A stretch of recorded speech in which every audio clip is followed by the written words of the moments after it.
नमस्कार दोस्तों, political science with हर्षित में आपका स्वागत है। आइए आज हम सब एक नए वीडियो के माध्यम से एक नए टॉपिक को समझते हैं। दोस्तों, आपने सिंधु घाटी सभ्यता का नाम तो सुना ही होगा। सिंधु घाटी सभ्यता प्राचीन समय की एक ऐसी सभ्यता थी जो लगभग भारत से इन्फ्लुएंस थी और उसकी जितनी विशेषताएं को हम लोग पढ़े उतना ही कम होगा, क्योंकि हमें ये देखने को मिलती है कि आज से लगभग 5000 साल पहले की स्थापित जो नगर राज्य थी, उस समय की जो सभ्यता थी वो कहीं आज से भी अधिक विकसित थी। खास करके वहाँ के ड्रेनेज सिस्टम, वहाँ की बनाई गई घर, वहाँ का प्लांट सिटी से देखकर आज हमें काफ़ी कुछ सीखने को है। दोस्तों, तो चलिए इसी संदर्भ में आज हम एक नए शहर के बारे में बात करेंगे। उस शहर का नाम था मोहनजोदड़ो। दोस्तों, मोहनजोदड़ो जो है वो अपने आप में खास है, अपने आप में अचंभित कर देने वाला है। चलिए ये सारी बातों को समझते हैं। दोस्तों, आपको इससे पहले बता दें कि आप यहाँ पे जो मैप देख रहे हैं वो पाकिस्तान का मैप है और मोहनजोदड़ो जो है वो पाकिस्तान के लड़काना डिस्ट्रिक्ट में स्थित है। यानी वर्तमान में मोहनजोदड़ो जो है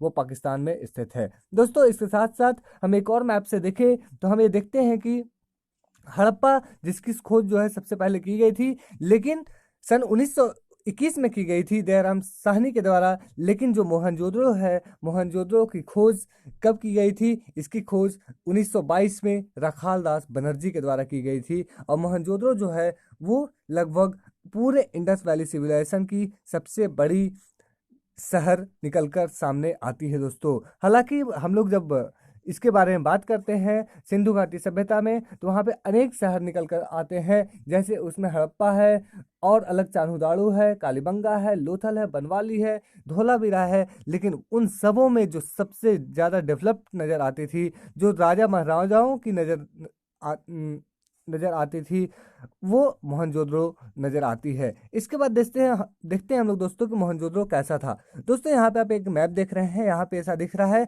कि लगभग लैंड का दो पार्ट हिस्सा बटा हुआ है, एक ईस्टर्न पार्ट और एक वेस्टर्न पार्ट। दोस्तों, जब हम लोग मोहनजोदड़ो को पढ़ते हैं, मोहनजोदड़ो को समझने की कोशिश करते हैं, तो हमें उससे काफ़ी कुछ सीखने को मिलता है। दोस्तों, यहाँ पे देख सकते हैं ये है मोहनजोदड़ो का ईस्टर्न पार्ट जो लगभग लोअर टाउन था, और ये है मोहनजोदड़ो का ईस्टर्न पार्ट जो हाइट पर स्थित था, जो टीला पर स्थित था, जो टापू पर मतलब टीला पर स्थित था, और वो काफ़ी ऊंचा एरिया था। तो चलिए हम लोग इसी के बारे में काफ़ी अच्छे से समझते हैं, इसकी विशेष विश्लेषण करते हैं। दोस्तों, सबसे पहले देखें तो Mohenjodaro as a plant city, हम लोग आज देखते हैं कि हमारे पास जो सिटीज़ हैं वो काफ़ी कुछ प्लांट नहीं होते हैं। यानी कि उसमें ना तो ड्रेनेज सिस्टम अच्छे से होती है, ना सैनिटेशन की व्यवस्था अच्छे से होती है, ना तो मकान के स्ट्रक्चर जो है वो सब एक जैसी होती है। मतलब सिटी जो होता है वो प्लान्ड नहीं होता है। हम लोग देखते हैं कि मोहनजोदड़ो जो है was one of the great cities of Harappan civilization. पूरे हड़प्पा सिविलाइजेशन, सिंधु घाटी सभ्यता की जो सबसे बड़ी शहर थी वो मोहनजोदड़ो निकलकर सामने आती है। It is most popular site of Harappa civilization, जो कहाँ स्थित है? लड़काना डिस्ट्रिक्ट पाकिस्तान में स्थित है, जैसा मैंने पहले बताया। इसके बाद देखते हैं although the first sight was discovered by was Harappa, जो पहला साइट था वो कौन सा डिस्कवर्ड किया गया था? वो हड़प्पा किया गया था। लेकिन सन 1922 में जो है वो मोहनजोदड़ो की खोज जो है वो राखाल दास बनर्जी के द्वारा किया गया था। ये इंपॉर्टेंट है, ये point of examination point of view से दोस्तों इंपॉर्टेंट है। इसके बाद देखते हैं the site was divided into two sectors, western sector and eastern sector. हम लोग एक तरफ देखते हैं जो वेस्टर्न सेक्टर है वो छोटा होता है लेकिन वो हाइट पर स्थित होता है, वहीं जो ईस्टर्न सेक्टर है वो काफ़ी बड़ा होता है किंतु वो लो यानी कि नीचे में स्थित होता है। अब इसके बाद देखते हैं हम लोग कि आखिर वहाँ का जो हाई और लो का क्या मतलब है।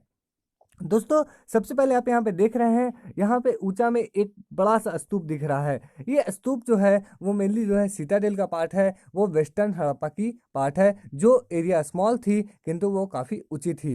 ये जो ऊंची एरिया है जिसे सिटाडेल कहा जाता है, ये इसलिए इम्पॉर्टेंट थी क्योंकि ऐसा माना जाता था कि ये ऊंची जगह से जो है पूरी मोहनजोदड़ो की एडमिनिस्ट्रेटिव काम की जाती थी। यानी यहाँ पर शासन व्यवस्था जो भी चलाया जाता होगा, यहाँ के जो बड़े बड़े लोग होंगे वो मुख्यतः इस जगह पे रहते होंगे। इसके बाद हम लोग देख सकते हैं दोस्तों जो लोअर टाउन था वो कैसा था। दोस्तों, लोअर टाउन जो है वो अपने आप में काफ़ी अलग दिखता है, क्योंकि यहाँ पर जो घर है वो लगभग सारी एक जैसी दिखती है। यहाँ पे जो नाली की व्यवस्था थी, ड्रेनेज सिस्टम थी, वो काफ़ी अच्छी थी। इसके बाद साथ ही में यहाँ पर एक बड़ा सा स्नानागार मिलता है, जिसकी स्ट्रक्चर्स, जिसकी कलाकृतियाँ वो अपने आप में अचंभित कर देने वाली है, उसके बारे में हम लोग आगे देखते हैं। तो इसी का एक छोटा सा व्यू है, यानी कि वहाँ पे जो मिली थी स्नानागार, उसके बारे में यहाँ पे देख सकते हैं हम लोग कि इसकी दोनों साइड से, चाहे साउथ से चाहे नॉर्थ से, दोनों साइड से क्या किया गया है, इसमें सीढ़ियाँ बनाई गई है। तो चलिए दोस्तों, हम लोग इसके बाद देखते हैं कि कैसे वहाँ पे ग्रांड ड्रेनेज सिस्टम था, यानी कैसे वहाँ की जो नाली थी, वहाँ की जो वेस्टेज वेस्ट पानी निकलने की जो व्यवस्था थी, वो अपने आप में ग्रांड है और हमें उससे क्या सीखने को मिलेगी। इसके बाद देखते हैं the drainage system of Mohenjodaro was carefully planned. चूंकि आज हम लोग देखते हैं कि आज हमारे शहरों में, आज हमारे गाँव में ड्रेनेज सिस्टम प्लान नहीं होते हैं। कई शहरों में नाली की पानियाँ जो है वो पानी रोडों पर, सड़कों पर बहते रहती है और बरसात आने पर मानो ऐसा आता है जैसे शहर तालाब में तब्दील हो गए हो। इसके बाद देखते हैं the routes were constructed in the grid pattern. Roads जो थे वहाँ के, वो जो है वो काफ़ी अच्छे से ग्रिड पैटर्न में, यानी स्लोपी पैटर्न में, ऐसा कि एक ऊंचाई के स्थान पर अगर पानी आए तो वो ढालू होते होते होते अपना एक रास्ता पकड़कर चला जाए। तो देखते हैं हम लोग कि हड़प्पा जो मोहनजोदड़ो है वो काफ़ी प्लान्ड होती है, वहाँ की जो रोड होती है वो ग्रिड पैटर्न से बनाई जाती है। साथ ही में यहाँ देखते हैं एक और इम्पॉर्टेंट बात कि यहाँ की जो ड्रेनेज सिस्टम थी वो हर घर से निकलकर मेन नाली से 90 डिग्री एंगल पर, यानी राइट एंगल पे मिलती थी। इसका अर्थ यह है कि जितनी नालियाँ होगी वो सारी एक जैसी होंगी एवं सबका जो तरीका होगा, सबका जो स्ट्रक्चर होगा वो लगभग एक सा होगा। इसके बाद देखते हैं it seems that the houses were made after plant drainage system. ऐसा माना जाता है पुरातत्वविद जो आर्कियोलॉजिस्ट हैं उनके द्वारा कि शायद ऐसा हुआ होगा कि लोग घर बनाने से पहले अपनी नालियाँ बना लिए होंगे, यानी कि सिटी को प्लान करने में जो सबसे पहला प्रायोरिटी होगा वो नाली की व्यवस्था होगा, वो ड्रेनेज की व्यवस्था होगा। इसके बाद देखते हैं every house had at least one wall to drain out water. हर घर में कम से कम एक दीवार ऐसी होती थी, एक रास्ता ऐसी होती थी जिससे क्या होता था कि वहाँ का जो वेस्ट वाटर है वो बाहर निकला होता था। एंड मोस्ट इंपॉर्टेंट थिंग दोस्तों, कि जो मोहनजोदड़ो है वो इसलिए भी अपने आप में स्पेशल है क्योंकि आज हम लोग अपने शहरों में देखते हैं नालियाँ खुली की खुली रहती है, उसमें से मच्छर और कई सारे कीड़े भागते रहते हैं, निकलते रहते हैं, उनमें रिस्क लगी रहती है। लेकिन हम लोग देखते हैं कि जो मोहनजोदड़ो है वहाँ की जो मेरी नालियाँ होती थी वो स्टोन से ढकी हुई होती थी। ये बात आज हम लोगों को सीखने को मिलती है यहाँ से कि हमारी जो नालियाँ होनी चाहिए वो ढकी हुई होनी चाहिए। इसके बाद देखते हैं दोस्तों कि वहाँ के ड्रेनेज सिस्टम की फोटो। यहाँ पे देखते हैं दोस्तों कि यहाँ से जो भी घर है उससे आप देख रहे हैं कि जो नालियाँ हैं वो लगभग जो मेन नाली है इससे 90 डिग्री एंगल पे, 90 डिग्री एंगल पे क्या हो रहा है, मीट हो रहा है। इसके बाद देखते हैं यहाँ की जो सिटीज़ थी वो भी काफ़ी प्लान थी, यानी सिटीज़ में लगभग घर तो एक जैसे मिलते ही हैं। इसके साथ साथ जो रोड्स थे, लगभग जितने सारे सड़क थे वो भी एक दूसरे से 90 डिग्री एंगल पे मिलते थे, यानी यूँ कह सकते हैं ये सिटीज़ पूरी की पूरी प्लान लगती है भाई।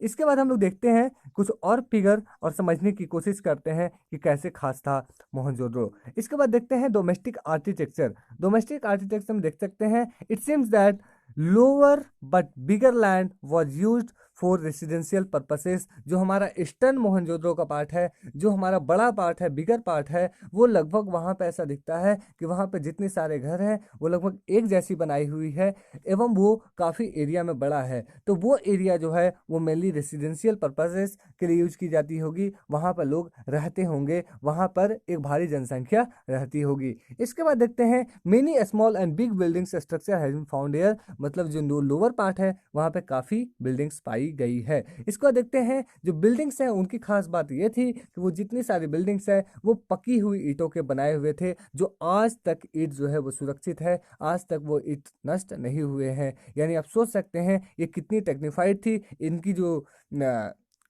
इम्पॉर्टेंस है या इनकी जो विशेषता है वो कितनी अच्छी है, वो कितनी अच्छी क्वालिटी के ब्रिक्स ईंटें बनाई हुई है। इसके बाद देखते हैं many of the houses were centred with courtyard. बहुत सारे जो घर थे सब में लगभग आंगन की व्यवस्था थी और आंगन में मेनली ये देखा जाता है कि या तो वहाँ कुकिंग का काम या other activities such as weaving यानी बुनाई का काम वहाँ पे किया जाता था। एवं साथ ही में जो आंगन होते थे उसके चारों ओर से दीवार होती थी, चारों ओर से जो है वो रूम बनी हुई होती थी। इसके बाद देखते हैं there was apparent concern for privacy. आज हम लोग देखते हैं कि आज हमारा प्राइवेसी जो है एक हमारे लिए बड़ी चुनौती है, लेकिन प्राइवेसी को लेकर जो है उस समय काफ़ी सजग थे लोग, इसको काफ़ी ध्यान में रखते थे। जैसे हम लोग देख सकते हैं कि वहाँ पे जो मेन गेट होती थी उससे आपको डायरेक्ट अंदर की व्यू नहीं दिखती थी, यानी मेन गेट के पीछे भी एक मेन गेट, एक दूसरा गेट होता था, एक दूसरा दीवार होता था। इससे देखते हैं हम लोग there was apparent concern for privacy, no windows involve, main entrance do not get direct view of interface और द कोर्टयार्ड, यानी आप डायरेक्ट मेन गेट से बाहर से खड़े होकर अंदर नहीं देख सकते थे। और साथ ही में हर दीवार में आपको खिड़की नहीं देखने को मिलती थी। इसके बाद देखते हैं each house had its own bathroom made up of bricks, some houses contains stairs to reach second storey और रूफ। जैसे आज हम लोग देखते हैं कि नरेंद्र मोदी जी के द्वारा जो है वो शौचालय बनाने की एक बड़ी अभियान चलाई जा रही है, एक बड़ी अभियान चल रही है। तो इस तरह देखते हैं कि उस समय जो है वो भी शौचालय का एक बड़ा कंसर्न था, लोगों को बड़ा ध्यान था। इसके बाद देखते हैं कुछ कुछ घरों में हमें सीढ़ियाँ भी देखने को मिलती है, जो शायद छत पर या सेकेंड फ्लोर पर ले आने में लोगों को मदद करती होगी। इसके बाद देखते हैं scholar estimated about total number of wells were 700 in Mohenjodaro. जो आर्कियोलॉजिस्ट हैं, जो पुरातत्वविद हैं, वो इस बात पर गौर करते हैं कि लगभग वहाँ 700 कुएं मिले हैं, एक दो नहीं दोस्तों, 700। इसका मतलब यह है कि वहाँ पर पीने की पानी की व्यवस्था एक काफ़ी उत्तम तरीके से की गई होगी, एवं वहाँ पर जो भी एडमिनिस्ट्रेटर थे उन इस बात पर ध्यान रख रहे थे कि यहाँ के जो लोग हैं उनको स्वच्छ और शुद्ध पानी पीने का मिले। तो इसके बाद देखते हैं दोस्तों कि वहाँ की जो वेस्टर्न पार्ट थी, वहाँ की जो सिटाडेल थी, उसकी अपनी क्या खासियत थी। दोस्तों जैसे कि मैंने पहले बताया कि सिटाडेल जो है वो मेनली ऊंचाई के स्थान पे बना था, और वहाँ पे जो भी चीज़ें मेनली मिली है वो ऐसी दिखती है, वो काफ़ी प्रीशियस है, और वो जो है वो मेनली एक बड़े राजघराने से प्रतीत होती है। कैसे? Here we find evidences of structure that are probably used for special purposes. यहाँ पे कुछ ऐसी स्ट्रक्चर्स मिलती है जो ऐसा लगता है जैसे वो स्पेशल पर्पसेस से यूज की जाती होगी, वो डेली सबके लिए कॉमन नहीं होगी।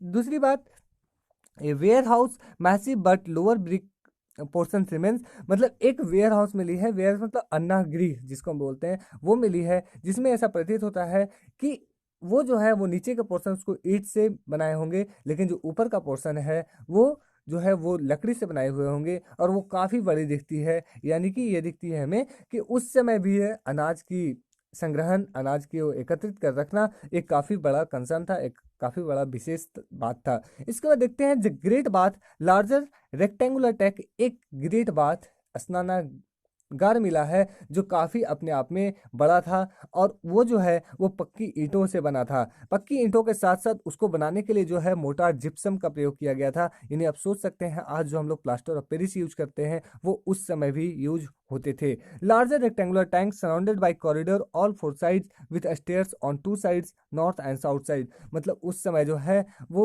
जो हमारा ग्रेट बाथ था उसके चारों ओर जो है वो कॉरिडोर बनाए हुए थे ऑल फोर साइड से। यानी आप सोच सकते हैं कि ग्रेट बाथ का यूज किस लिए होता होगा, ये या तो बड़े जो राजा होंगे उनके लिए यूज होता होगा, या किसी खास ओकेजन के लिए वो सबके लिए खोला जाता होगा। तो ये तो रिसर्च का विषय है दोस्तों। इसके बाद देखते हैं water from the tank flows into a huge drain towards north and south, a small building having 8 bath.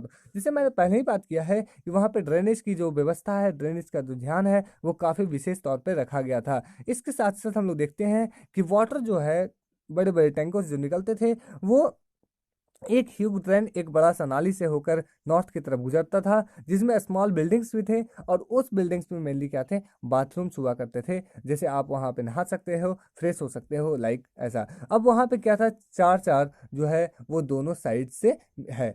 अब क्या है कि हम लोग मोहनजोदड़ो इसलिए पढ़ना चाहते जरूरी हो जाता है क्योंकि वहाँ पे जो भी चीज़ें मिली है वो काफ़ी भव्य दिखती है। क्योंकि वहाँ पे कांसे की जो नर्तकी की मूर्ति मिली है, या वहाँ पे जो बुने हुए कपड़ों के विशेष कपड़ों की अवशेष मिली है, चाहे वहाँ पे जल निकासी की व्यवस्था की बात हो, चाहे वहाँ पे बहुमंजिली इमारत की बात हो, चाहे वहाँ पे पक्की ईंटों के द्वारा बनाए गए घरों की बात हो, या वहाँ पे स्नानागार की बात हो, ये सभी अपने आप में अचंभित कर देने वाले हैं। ये सोचने में कि आज से लगभग 5000 साल पहले भी हमारा जो सिंधु घाटी सभ्यता था वो कितना विकसित था। तो उम्मीद है दोस्तों आपको ये सारी बातें समझ में आई होगी। अगर आपको ये सारी बातें समझ में आई तो लाइक शेयर एंड सब्सक्राइब करना ना भूलें, अपने दोस्तों के साथ अवश्य शेयर करें। फिर मिलते हैं नेक्स्ट वीडियो में, तब तक के लिए धन्यवाद। जय हिंद।